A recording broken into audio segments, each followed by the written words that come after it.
providing grazing land.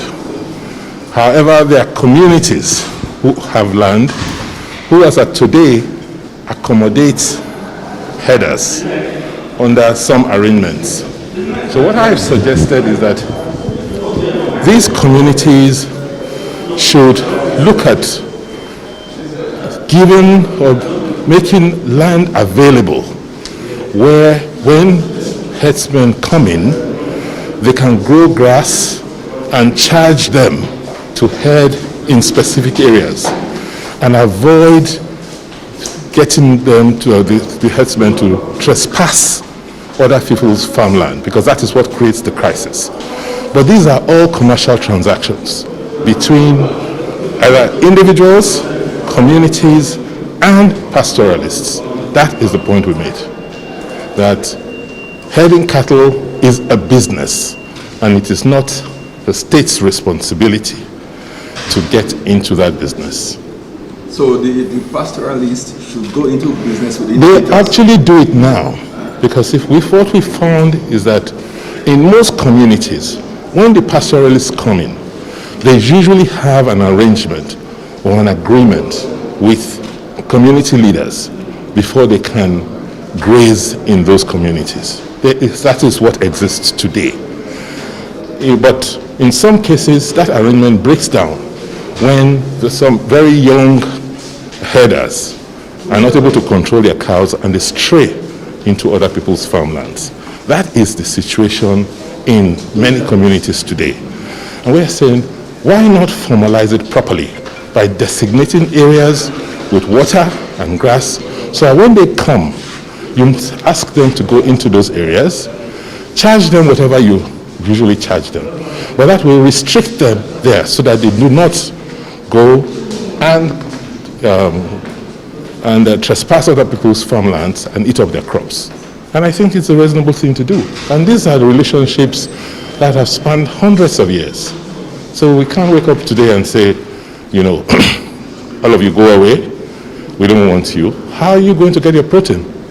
So you are at the meeting. Is this the same interpretation given to the grazing reserves decision we took last month? There are separate aspects. First, particularly in the north, where a lot of the herdsmen reside or come from, they have traditionally had reserves. And part of the decision is, now let us ensure that most herders are now made sedentary. They are now forced to or encouraged to move their cattle and graze in reserved land and not wander with those cattle across the country. And that open grazing is no longer viable. That is one decision we arrived at. And that states should be encouraged to support, the setting up of such grazing reserves. And that hasn't changed. Quickly, sir, your government said some opposition politicians are trying to feed into the issue of herdsmen to create some crisis. What exactly are you talking about? If you just go through some blogs and some of the narratives, the messages sent around, online and social media, you can see a correlation. For instance, the people who are pushing the message that I am giving grazing land in Edo, if you see them, they are the same blogs, the same people who were sponsoring opposition messages through my elections. So clearly, if you're in my position, what will be your conclusions? So, but apart from that, the people who have been pushing the narrative and just trying to create scare, trying to create trouble, are certainly not people who are in support of us. These are people who we defeated during the last elections. So clearly, yes, we're not saying that we don't have challenges. We have security challenges, but leadership, or people who have aspired to leadership, they should not be irresponsible about trying to help resolve. You don't inflame already, a situation that's already tenuous, and that's what we're finding. Thank you. Thank you. Well, I came to rub minds with the Chief of Staff. We've been having challenges with, not just only bandits in our forests, but illegal loggers. There's been an invasion of our forests with people with armed loggers coming in to indiscriminately just log our forests.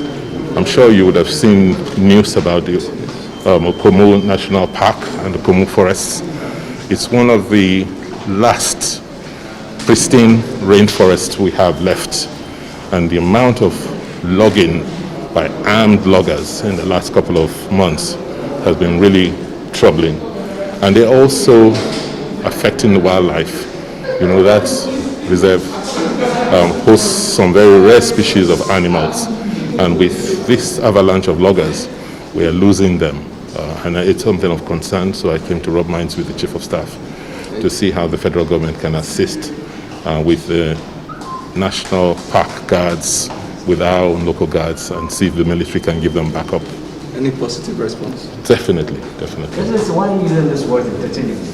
Why am I using? Using these two words interchangeably. With the reserves? What's the difference with that and ranching? Well, reserves are areas where you have reserved for grazing to take place. They could also be ranches. So, yeah, you can use them interchangeably. Thank you.